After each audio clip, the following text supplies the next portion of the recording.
Hi, I'm Anna Whateley, author of Peta Lyre's Rating Normal, and it's my debut novel, and it's about Peta Lyre, who is autistic and she has ADHD and sensory processing disorder, and she's gifted, and we have a lot in common. We share our diagnoses, so we call this a novel written in own voice.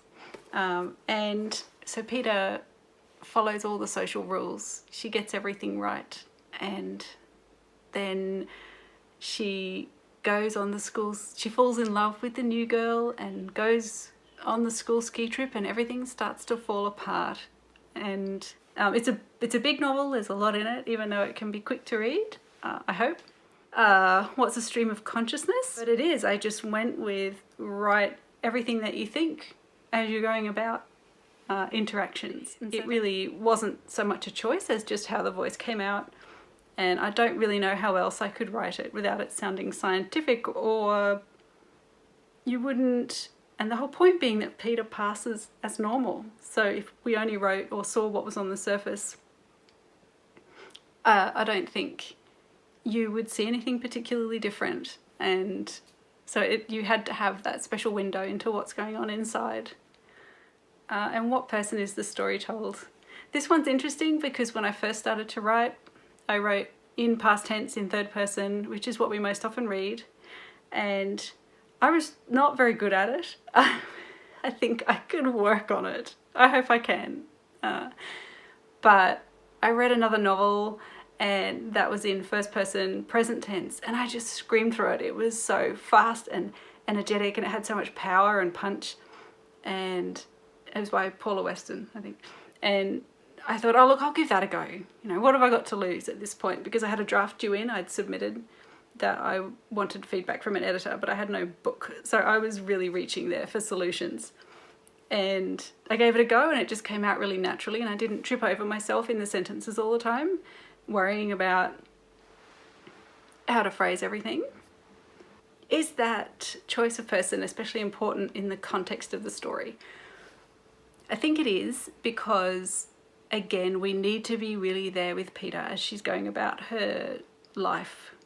And also, interestingly, ADHD has a really strange relationship with time. So I'm not very good at understanding how long something was ago or how far in the future it is. Things are kind of either happening now or they're happening in the future, and the bits in between can be really difficult. So again, for Peta, she's not really looking ahead very much. She doesn't even look back very much. She's very much in the now, and so present tense helps with that. What purpose was served by including Peta's self-rating at the end of certain chapters? For me, I walk away from a conversation and I just think, I didn't win that one. I didn't succeed, or they are really going to know how strange I am right now. And the idea of actually rating that out of 10 is not something I would do, but I thought it made it clear for the reader without actually having to say that every time, just how that felt internally, to how well she feels she's done, but also to indicate when she feels she's passed. So when she's masking well, which is really difficult to say because it's not that that's a positive thing, but when she feels that she has done that successfully. And so it just helped to be a quick way to communicate that with the reader, but also to abandon that later on was really important. So Frankenstein's monster is made up of all different people, and he needs to learn how to be a person by watching, just like me. And so Frankenstein's monster in the novel, which I guess not everyone's read, he is sitting. So he's been created and he's escaped and he's gone off into Europe, and he's kind of found his way to this woodland home, and he doesn't yet know how to be a human, even though he has all the functioning parts. And so he kind of hides outside the window of this cottage while the children are taught by a tutor from overseas, and he's reading to them, and he's reading the novels, and he's talking about social norms in a very overt way with the children and with the family and the elderly man who lives there. And so Peter's feeling that that's a similar process to what she's been through, of that overt learning and tutelage. And so that's where she's feeling kinship with him in that way. And I don't know how much I can spoil the end, but I think what she learns towards the end is more that overt learning of social norms was the stitching of the skin. It was the forming of the mask. And although we all go through that in some ways, I think it is extreme and it's more destructive for neurodivergent people. And it's taken differently. So the same lessons that work for one way for neurotypical people, they actually work differently for people on the spectrum, and that we need to be aware of that and conscious of what we're doing and how it's done. So if you say, for one thing, if you say, oh, you must say please and thank you to people because it makes you a good person, it's very different to saying we say please and thank you to people because it makes them feel better. And which one's more true? Well, I would think it makes people feel better because the idea of being a good or a not good person is subjective. So I would opt for the second. So what did Peter lose? Such a question in the novel, and I don't know if I'm the right one to answer it. She lost her own voice, and I guess same as for me, the writing of the novel, and for Peter, the experiencing was about finding your voice. And medication, I take the same medication that Peter does, and it saved me, completely saved me. And it is difficult in some ways because you're always having to be conscious of it and judging it and knowing how much you've taken, whether you've eaten. Is she ultimately pro-medication or anti-medication? Well, Peter's pro-medication. And at the end, I'm not very explicit, but in my mind, she started to take antidepressants. Anti-anxiety medication towards the end was the new one. She kept her ADHD medication, but needed something more because she had clearly sunk into quite a serious depression. And sometimes we need a little bit of extra help. And I thought it should be clear that that's okay. And that she might need that extra help for 6 months, for 6 years, for the rest of her life. But that was okay. Oh, how important is it that its own voices?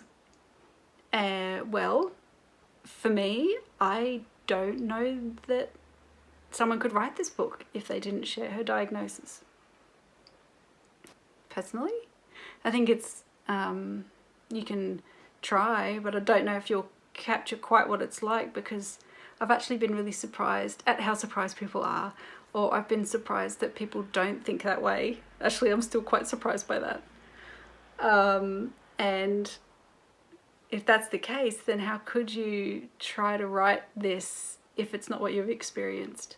Now, if you've read the book and then you wrote something similar, that might be, and you aren't neurodivergent, that could be interesting. It could be a learning experience, perhaps, to try and focus differently, or to imagine what it's like to have sensory processing issues. That could be a learning experience, but it's leaning on someone who's written in own voice. So that can be good. And I think once there are enough narratives, own voice narratives out there, then it will become less of a thing. I don't know if we'll need it so much once there's a balance. But we're a long way off from that. Okay, so I've just chosen a bit to read. I don't know if it's the best bit. And it's where Sam and Peter and Jeb are chatting in the cafeteria. I'm on page 70. So this is Sam. Sam, this is Kat. Introduce two friends that don't know each other. I've seen you in history. Old Mrs. Dory had a good go at you the other day, Kat says.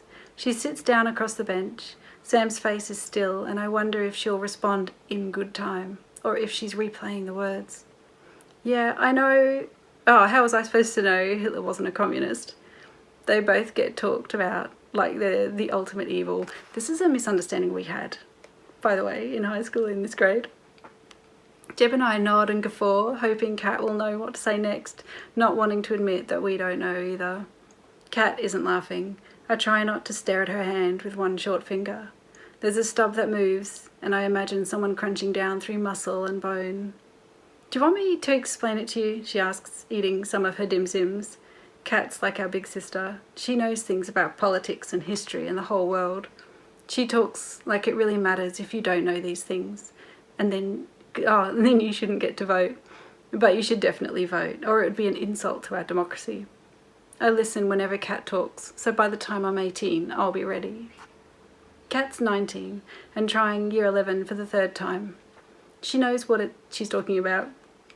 Just like Frankenstein's monster listened to Felix read stories to the foreign Arabian, I've listened to Kat all year to learn about the world outside of one-on-one human contact. No therapist teaches you about that.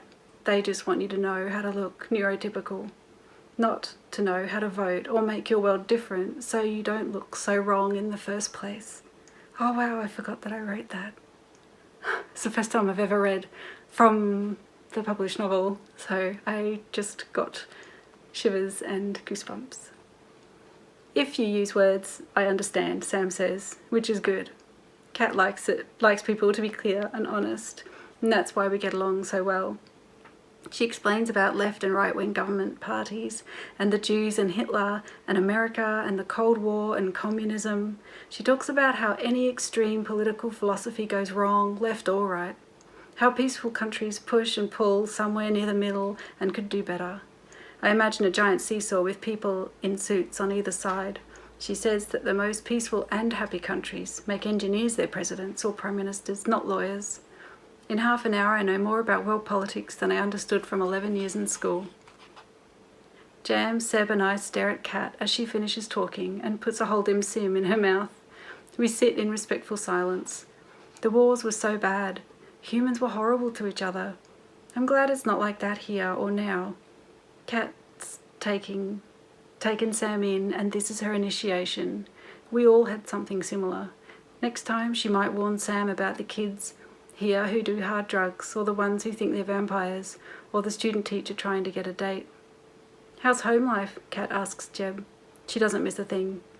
There's a spare spot at the house if you need somewhere. She lives in a home full of foster kids who are too old or dangerous to get families, but not ready to live independently. Social workers stay there 24/7 to keep an eye on them and put food in the fridge. Thanks, I'm alright. Jeb keeps his face to the side so Kat won't see the yellowing bruise. Well, just so you know, I'm always here if you need me. She gets up and shoves him on the shoulder in a friendly way. As she goes, she leaves an empty space so profound we can't speak. My room is the safest place my body has. My mind doesn't really have a safe place. 6:30 p.m, worry time. Part of me likes this strategy, the ASD part, but ADHD screams against such order and forced focus. My alphabet hates itself. Like, imagine someone says, think outside the box. My hyperactive mind creates a sphere and laughs at the box and researches for hours on end how much better spheres are. Then my autism freaks out that I broke the rules without realising there were any and wonders why we're supposed to think inside cardboard boxes in the first place. Surely being inside cardboard boxes isn't comfortable.